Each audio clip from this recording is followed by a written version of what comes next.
ঢাকার আশুলিয়ায় gas cylinder বিস্ফোরণে একই পরিবারের 4 শিশুসহ 11 জন দগ্ধ, 2 জনের অবস্থা আশঙ্কাজনক। বিশ্ব ইজতেমার তৃতীয় পর্বে লাখো মুসল্লির ঢল, চলছে কোরআন হাদিস থেকে বয়ান, নেওয়া হয়েছে কঠোর নিরাপত্তা। ফরিদপুরে বেপোরা বালু খেকোরা, রাতের আধারে পদ্মা থেকে বালু উত্তোলন, চরম হুমকির মুখে শহর রক্ষা বাঁধ। আপনাদেরকে অনুরোধ করি যে আর দিন বালি কাটা হয় না স্যার, নাইলে বালি কাটলে আমরা অত্য এলাকার জমি আলাদা ফসলাদি কৃষক বাঁচবে না। পটুয়াখালীর চর মন্তাজ সেতুর সংযোগ সড়ক ও গাইড ওয়ালে ধস, নিম্নমানের কাজকে দুষছেন এলাকাবাসী। খানাখন্দে মরণফাঁদ শরীয়তপুর চাঁদপুর মহাসড়ক, ভূমি অধিগ্রহণ জটিলতায় শুরু হয়নি নির্মাণ কাজ, যাত্রী চালকদের দুর্ভোগ। আমার মনে হয় শরীয়তপুর জেলার ভিতরে সবচেয়ে খারাপ রাস্তা হচ্ছে এইটা। মালামাল নষ্ট হয়ে যায়, গাড়ি ক্ষতিগ্রস্ত হয়ে যায়, গাড়ি রাস্তা থেকে পল্টি খেয়ে ভাঙিয়া যায়। আজ মুক্তি পাচ্ছে আরো 3 ইসরায়েলি জিম্মি। গাজা দখলে ট্রাম্পকে ঠেকাতে সৌদি আরবে জরুরি বৈঠকে বসছে 5 দেশ। এবং চ্যাম্পিয়ন্স ট্রফির আগে আজ দুবাইয়ের অনুশীলন করবে টাইগাররা, একমাত্র প্রস্তুতি ম্যাচ 17 তারিখ।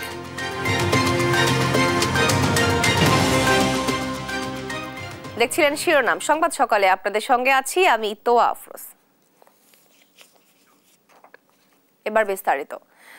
ঢাকার আশুলিয়ায় সিলিন্ডার বিস্ফোরণে একই পরিবারের 4 শিশু সহ 11 জন দগ্ধ হয়েছে। তাদের মধ্যে শ্বাসনালী পুড়ে গেছে 8 জনের, 2 জনের অবস্থা আশঙ্কাজনক। শুক্রবার রাত 9:30টার দিকে এই দুর্ঘটনা ঘটে। ফজলে আদিত্যের রিপোর্টে দেখুন বিস্তারিত। শুক্রবার রাতে ঢাকার আশুলিয়া গোমাইল বাজার এলাকায় পবিত্র শবে বরাত উপলক্ষে পারিবারিক আয়োজন যেন কাল হয়ে দাঁড়ায় সুমনের পরিবারের। সিলিন্ডার গ্যাস বিস্ফোরণে 4 শিশু সহ দগ্ধ হয় ওই পরিবারের 11 জন। ঘটনার পর আহতদের উদ্ধার করে চিকিৎসার জন্য নিকটস্থ হাসপাতালে নেয় প্রতিবেশীরা। পরে তাদের জাতীয় বার্ন ও প্লাস্টিক সার্জারি ইনস্টিটিউটে পাঠানো হয়। প্রতিবেশীরা জানান, রাতে হঠাৎ রান্নার গ্যাস সিলিন্ডার বিস্ফোরিত হয়ে আগুন ধরে যায়। সবাই একত্রিত হয়, একত্রিত হওয়ার কারণে একটা রান্নাবান্না খাওয়া দাওয়ার জন্যে সবাই আর কি একত্রিত হয়েছে। ওই সময় ঠিক 9:30টার দিক গ্যাস সিলিন্ডার থেকে বিস্ফোরণটা হয় আর কি। বিস্ফোরণ হওয়ার কারণে এই ওদের গুরুতর অবস্থা হয়। 4 বছরের বাচ্চা, ওইটা আল্লাহর রহমতে একটু সুস্থ আছে। আর যেটি 8 বছর হয়েছে নাকি 7 বছর কোরআনের হাফেজ যে আছে, ওনার অবস্থা গুরুতর। একের মুখে থেকে শুরু করে একের পা পর্যন্ত অবস্থা খুব। চিকিৎসক জানান, দুর্ঘটনার 11 জনের মধ্যে শ্বাসনালী পুড়েছে 8 জনের, এর মধ্যে 2 জনের অবস্থা আশঙ্কাজনক। তাদের শরীরের 99 ও 95% পুড়ে গেছে।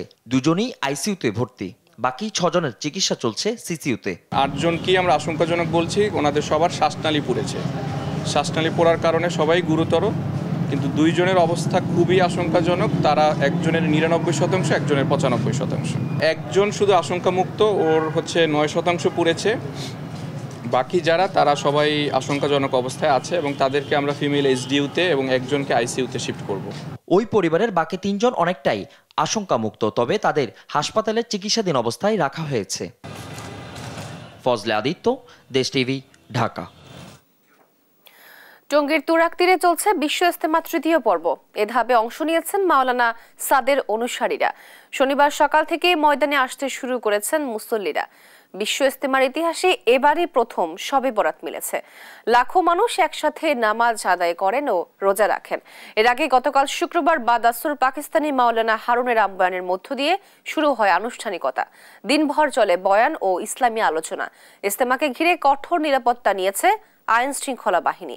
আগামীকাল আখেরি মোনাজাতে শেষ হবে এবারের আয়োজন।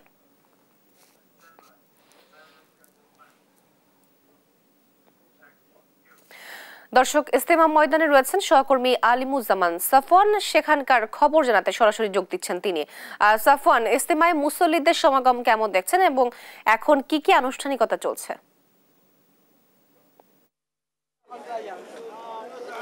মাওলানা সাদ সাহেবের ছোট ছেলে মাওলানা ইলিয়াস বিন সাদ উনার আহ্বানের মধ্য দিয়ে আজকের আনুষ্ঠানিকতা শুরু হয় এবং এই মুহূর্তে আমরা রয়েছি বিদেশিদের খিত্তে এবং সকাল থেকে কিন্তু বয়ান চলছিল ধাপে ধাপে এবং সকাল 9টার দিকে হেদায়েতের বয়ান করা হয়েছে এবং তারপর সকাল 10টায় কিন্তু যে তালিম খিত্তে সেটি চলছিল। তো এই মুহূর্তে আমরা বিদেশিদের খিত্তে অবস্থান করছি এবং তারা কিন্তু সকাল থেকে যে আমলগুলো করছেন তারপরে এখন কিন্তু তারা কিছুটা অবসর সময় পার করছেন। তারা দেখতে পাচ্ছেন এখানে অনেকেই তাদের সাথীদের নিয়ে আসছেন এবং এখানে যে জায়গাটি রয়েছে সেটি আসলে খাবারের জায়গা, তারা সকালের নাস্তা সেটি কিন্তু এই মুহূর্তে সারছেন বিদেশিদের জায়গাটি, সেখানে আমরা রয়েছি। এবং এরপরে কিন্তু দুপুরে যে বাদ জোহরকে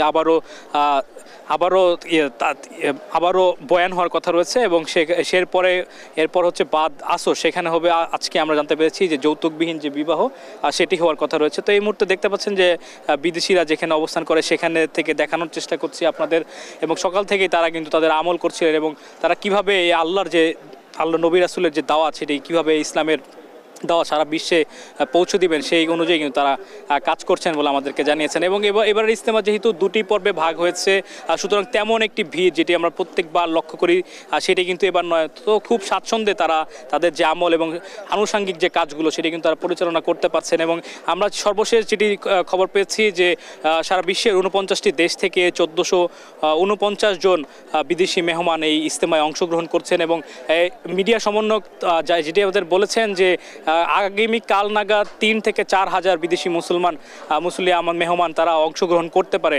তো সরাসরি আপনাদেরকে দেখানোর চেষ্টা করছিলাম যে বিদেশিরা যেখানে অবস্থান করে সেখানে তারা এখন বর্তমানে অবসর সময় পার করছেন এবং তারা এরপরই তাদের আনুষঙ্গিক কাজ করে জোহরের নামাজের প্রস্তুতি তারা নেবেন এবং সেখানকার আমল সেগুলো তারা করবেন। তো এই ছিল আমার কাছে তুরাগতীর থেকে সর্বশেষ খবর। ধন্যবাদ আপনাকে সাফওয়ান। দর্শক, ইজতেমা ময়দানের সর্বশেষ পরিস্থিতি সম্পর্কে জানাচ্ছিলেন আমাদের সহকর্মী আলিমুজ্জামান সাফওয়ান। যথাযথ ধর্মীয় ভাব গাম্ভীর্যের মধ্য দিয়ে সারা দেশে পালিত হয়েছে পবিত্র লাইলাতুল বরাত। এ উপলক্ষে জাতীয় মসজিদ বাইতুল মোকাররম সহ সারা দেশের মসজিদগুলোতে ধর্মপ্রাণ মুসল্লিরা নামাজ, জিকির, কোরআন তেলাওয়াতের মধ্য দিয়ে মহিমান্বিত এ রজনী পালন করেন। এদিকে জাতীয় মসজিদ সহ দেশের অন্যান্য মসজিদগুলোতে কোরআন ও হাদিসের আলোকে লাইলাতুল বরাতের শিক্ষা ও করণীয় নিয়ে আলোচনা করেন ইসলামী বিশেষজ্ঞরা। এ রাতে দেশের শান্তি, কল্যাণ ও মুক্তি কামনায় আল্লাহর কাছে দোয়া করেন ধর্মপ্রাণ মুসল্লিরা।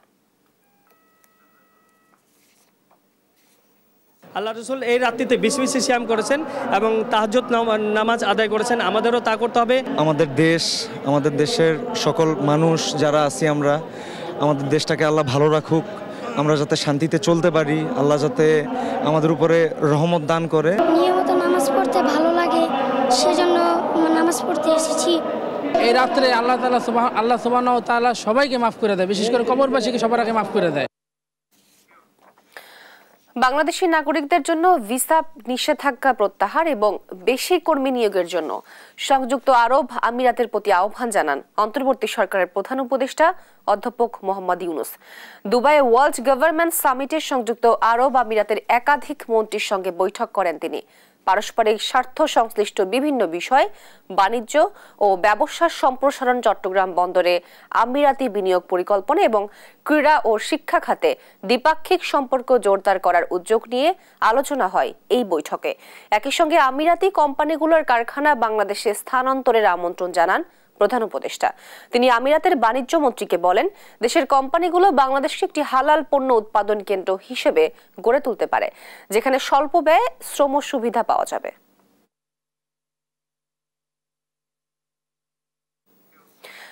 আজ থেকে সংস্কার নিয়ে রাজনৈতিক দলগুলোর সঙ্গে আলোচনা শুরু হবে। প্রথম দিনে আলোচনা হবে বিএনপির সঙ্গে, একথা জানিয়েছেন শিল্প ও গণপূর্ত উপদেষ্টা আদিলুর রহমান খান। শুক্রবার স্বৈরাচার প্রতিরোধ দিবস উপলক্ষে রাজধানীর শিক্ষা চত্বরে এক অনুষ্ঠানে তিনি জানান, বাংলাদেশে ফ্যাসিবাদ যেন আর মাথাচাড়া দিয়ে উঠতে না পারে সে বিষয়ে ব্যবস্থা নিচ্ছে সরকার।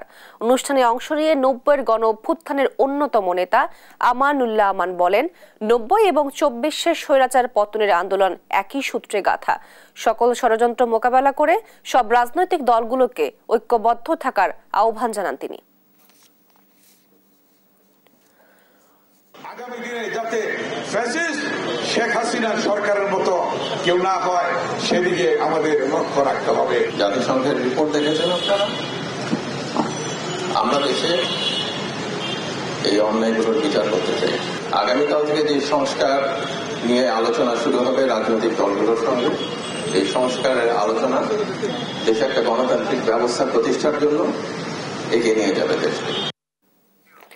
সরকারকে বিভ্রান্ত করতে নির্বাচন নিয়ে নানামুখী বক্তব্য দিচ্ছে বিভিন্ন রাজনৈতিক দল। এমন অভিযোগ করে বিএনপির স্থায়ী কমিটির সদস্য মির্জা আব্বাস বলেছেন, এরা দেশের সার্বভৌমত্ব ধ্বংসের চেষ্টায় লিপ্ত। এদিকে বিএনপি অন্তর্বর্তী সরকারকে সমর্থন করলেও নির্বাচন নিয়ে কোনো ষড়যন্ত্র মেনে নেবে না বলে জানান চেয়ারপারসনের উপদেষ্টা জয়নাল আবেদিন ফারুক। বিস্তারিত নিয়াজ মোর্শেদের প্রতিবেদনে। আগামী নির্বাচনকে অবাধ, সুষ্ঠু ও গ্রহণযোগ্য করতে ভারত, আমেরিকা সহ সব উন্নয়ন সহযোগী রাষ্ট্রগুলোর সহযোগিতা চায় বিএনপি। এ কথা জানিয়েছেন দলটির ভাইস চেয়ারম্যান আহমেদ আজম খান। এদিকে অন্তর্বর্তী সরকারকে সমর্থন করলেও নির্বাচন নিয়ে কোনো ষড়যন্ত্র করলে বিএনপি তা মেনে নেবে না বলে মন্তব্য করেন দলের চেয়ারপারসনের উপদেষ্টা জয়নাল আবেদিন ফারুক। সকালে আলাদা আলাদা অনুষ্ঠানে যোগ দিয়ে এসব মন্তব্য করেন এই দুই নেতা। ভারত, আমেরিকা, চায়না, রাশিয়া সকল বৃহৎ রাষ্ট্রগুলোকেই আমরা আমাদের উন্নয়ন অংশীদার মনে করি। এই সরকারকে সমর্থন দিলেও নির্বাচন নিয়ে কোনো চক্রান্ত হলে আমরা মাথা নত আল্লাহ ছাড়া কারো কাছে করব। এদিকে সকালে কেন্দ্রীয় কার্যালয়ে বিএনপির স্থায়ী কমিটির সদস্য মির্জা আব্বাস অভিযোগ করেন, সরকারকে বিভ্রান্ত করতে নির্বাচন নিয়ে নানামুখী বক্তব্য দিচ্ছে বিভিন্ন রাজনৈতিক দল। এরা দেশের সার্বভৌমত্ব ধ্বংসের চেষ্টায় মেতেছে বলে মন্তব্য তার। নির্বাচন নিয়ে কোনো টাল ভাঙা করবেন না। আমি সরকারকে বলছি না, আমি বলছি এই সরকারকে বিভ্রান্ত করার জন্য বিভিন্ন রাজনৈতিক দল বিভিন্নভাবে নির্বাচন নিয়ে বিভিন্ন কথা বলছেন, এই সরকারকে অস্বস্তির অবস্থা ফেলে দিচ্ছেন। আমরা এই সরকারকে বলতে চাই, আপনারা ডিসেম্বরের ঘোষণা দিয়েছেন, ডিসেম্বরে নির্বাচন দিন, আমরা সকল সময় নির্বাচনের জন্য প্রস্তুত। বিকেলে নয়াপল্টনে বিএনপির সিনিয়র যুগ্ম মহাসচিব রুহুল কবির রিজভী বলেন, জাতীয় সরকার নির্বাচন আর স্থানীয় সরকার নিয়ে বিতর্ক তৈরি করলে তা বিরাজনীতিকরণ করা হবে। রাজনৈতিক বিকশিত শক্তির মধ্যে দিয়ে যত নির্বাচন আছে সেই নির্বাচন হবে, এটাও তো একটা ডিপলিটিসাইজেশন, এটাও তো বিরাজনীতিকরণ। এই বিতর্কটা নিয়ে এসে স্থানীয় সরকার আগে না পার্লামেন্ট আগে, গণতন্ত্র যেন বারবার হোঁচট না খায় সেজন্য প্রয়োজনীয় সংস্কার শেষে দ্রুত নির্বাচন দিতে আহ্বান জানান রিজভী। নিয়াজ মোর্শেদ, দেশ টিভি, ঢাকা। এদিকে যেন তেন মার্কা নির্বাচন এ জাতি দেখতে চায় না বলে মন্তব্য করেছেন জামায়াতে ইসলামীর আমির ডক্টর শফিকুর রহমান। বলেন, যে নির্বাচনে পেশি শক্তি আর কালো টাকার খেলা চলবে না, এমন সুষ্ঠু নির্বাচন হতে হবে। শুক্রবার বিকেলে নরসিংদীর সাটিরপাড়া কালীকুমার ইনস্টিটিউট মাঠে জেলা জামায়াতের জনসভায় তিনি কথা বলেন। জামায়াতের আমির বলেন, অধিকার প্রতিষ্ঠার জন্য ভোটার তালিকা সংশোধন করতে হবে, যারা ভুয়া ভোটার তাদেরকে বাদ দিতে হবে। এ সময় জুলাই আন্দোলনে প্রবাসীদের অবদানের কথা তুলে ধরে তাদের ভোটাধিকার নিশ্চিতের আহ্বান জানান তিনি। অবশ্যই নির্বাচন হতে হবে বাংলাদেশে, কিন্তু যেন তেন মার্কা নির্বাচন এই জাতি চায় না। নির্বাচনের মতো নির্বাচন চায়, সুষ্ঠু নির্বাচন চায়, যেই নির্বাচনে পেশি শক্তি আর কালো টাকার খেলা চলবে না, এমন একটা নির্বাচন আমরা চাই। সুন্দরবনকে ধ্বংস করে বিগত সরকারের নেওয়া সব প্রকল্প অবিলম্বে বন্ধের দাবি জানিয়েছে বাংলাদেশ পরিবেশ আন্দোলন বাপা। শুক্রবার জাতীয় জাদুঘরের সামনে সুন্দরবন দিবস উপলক্ষে এক নাগরিক সমাবেশে এ দাবি তোলেন সংগঠনটির নেতারা। বলেন, সুন্দরবন শুধু বাংলাদেশে নয়, বিশ্ববাসীর সম্পদ। এটিকে ধ্বংস করা হলে একদিকে যেমন জীববৈচিত্র্য ধ্বংস হবে, অন্যদিকে পরিবেশের বিপর্যয় ঘটবে। তাই অবিলম্বে সুন্দরবন ও আশেপাশের সরকারি বেসরকারি সব প্রকল্প ও স্থাপনা নির্মাণ বন্ধ ও অপসারণের দাবি জানান তারা। সুন্দরবন রক্ষায় অন্তর্বর্তীকালীন সরকারের জোরালো পদক্ষেপ দাবি করেন সংগঠনের সভাপতি অধ্যাপক নূর মোহাম্মদ তালুকদার। যারা ওখানে রিসোর্ট করতেছেন, যারা ওই সব জায়গায় কয়লা ভিত্তিক বিদ্যুৎ উৎপাদন করতেছেন, যারা সেখানে অন্যান্য শিল্প কারখানা করতেছেন, তাদেরকে অন্তত বন্ধ করুন। আজকের বন যদি সুন্দরবন ধ্বংস হয়, তাইলে যে ক্ষতিটা হবে সেটা আপনি না, শুধু আপনার আগামী প্রজন্ম যারা, তারাও কিন্তু ভোগ করবে। ফরিদপুরের রাতের আধারে পদ্মা নদী থেকে অবৈধভাবে ভেকু দিয়ে বালু উত্তোলন করছেন স্থানীয় প্রভাবশালীরা। অব্যাহত বালি উত্তোলনের কারণে হুমকির মুখে শহর রক্ষা বাঁধ ও নদী তীরের বিস্তীর্ণ এলাকা। দ্রুত বালু উত্তোলন বন্ধ করা না হলে বর্ষা মৌসুমে বাঁধ ধসে যাওয়ার আশঙ্কা করছে পানি উন্নয়ন বোর্ড। সহকর্মী এনকে বিনয়নের রিপোর্ট জানাচ্ছেন নুসরাত শোভা। পদ্মার বুকে বালুচর, গভীর রাতে ভেকু দিয়ে বালু তুলে ট্রাক যোগে পার করা হয় শহরে, আর রাত পোহালে পাল্টে যায় দৃশ্যপট। লোকচক্ষুর আড়ালে চলে যায় ভেকু আর ট্রাক। এভাবেই ফরিদপুর সদর উপজেলার ডিক্রিটচর ইউনিয়নের 1.5 কিলোমিটার জুড়ে বিভিন্ন পয়েন্টে বালু উত্তোলন করছে একটি চক্র। এতে হুমকির মুখে পড়েছে 165 কোটি টাকা ব্যয়ে নির্মিত শহর রক্ষা বাঁধ ও নদী তীরের বসতবাড়ি। এরই মধ্যে ভাঙনে বিলীন হয়েছে অনেকের জায়গা। আল্লাহর তরফ থেকে আপনাদেরকে অনুরোধ করি যে আর দিনই বালি কাটা হয় না স্যার, নাইলে বালি কাটলে আমরা অত্য এলাকার জমি আলারা ফসলাদি কৃষক বাঁচবে না। সরকার তো আমাকে রক্ষা করার জন্য বাচ্চা দিছে, এখন যদি বালি কাটে পদ্মা তো এগিয়ে আসলে বরং আমরা আরো ক্ষতির ভেতরে পড়ে যাওয়ার সম্ভব থাকবে। পানি উন্নয়ন বোর্ড বলছে এখনই বালু উত্তোলন বন্ধ করা না গেলে বর্ষা মৌসুমে ধসে যাবে শহর রক্ষা বাঁধ। এটাকে যদি আমরা এখন টিকায় না রাখতে পারি আমাদের অদূর ভবিষ্যতে ফ্লাড এমবেকমেন্টটা ক্ষতিগ্রস্ত হবে, এর ফলে হচ্ছে একসময় ফরিদপুর শহরটা প্লাবিত হওয়ার সম্ভাবনা রয়েছে। বালু উত্তোলন বন্ধে সবার সহযোগিতা চেয়ে সর্বাত্মক ব্যবস্থা নেওয়ার কথা জানান জেলা প্রশাসক ও পুলিশ সুপার। আজকে থেকে আমরা সবাই মিলে সিদ্ধান্ত নিয়েছি এই এলাকাতে বালু মাটি কাটা এই ধরনের কোনো কর্মকাণ্ড আজকে থেকে আর চলবে না। শহর রক্ষা যে বাঁধ, সেই বাঁধের পাশে থেকেই অবৈধভাবে মাটি কেটে নিয়ে যাওয়া হচ্ছে। আমরা দেখি কারা কাটছে, সেটা তাদেরকে আইডেন্টিফাই করে আমরা এর বিরুদ্ধে আইনগত ব্যবস্থা নেব। পদ্মা পাড়ের সাধারণ মানুষকে স্বস্তি দিতে বালু খেকোদের দ্রুত উৎখাতের দাবি সংশ্লিষ্টদের। নিউজ ডেস্ক, দেশ টিভি। পটুয়াখালীর রাঙ্গাবালী উপজেলার চর মুনতাজ ইউনিয়নে সেতু সংযোগ সড়ক ও গাইডওয়াল ধসে পড়েছে। স্থানীয়দের দাবি, নিম্নমানের কাজের কারণেই এই পরিস্থিতি। ফাটল গাইডওয়াল দ্রুত মেরামতের দাবি জানিয়েছে এলাকাবাসী। সহকর্মী সাইদ ইব্রাহিমের পাঠানো তথ্য ও চিত্রে অঙ্কন চৌধুরীর রিপোর্ট। পটুয়াখালীর রাঙ্গাবলীতে ইউনিয়ন উপজেলার সংযোগ সড়কের আওতায় চরমন্তাজ ইউপির সাবেক চেয়ারম্যান এম এ মতিনের বাড়ির কাছে 66 মিটার সেতু ও 350 মিটার সংযোগ সড়ক নির্মাণ করা হয়। ব্যয় হয় 6 কোটি টাকা। তবে 1 বছরের মধ্যে গাইডওয়াল ও সংযোগ সড়কে ফাটল দেখা দেয়, যা চলাচলের জন্য ঝুঁকিপূর্ণ হয়ে উঠেছে।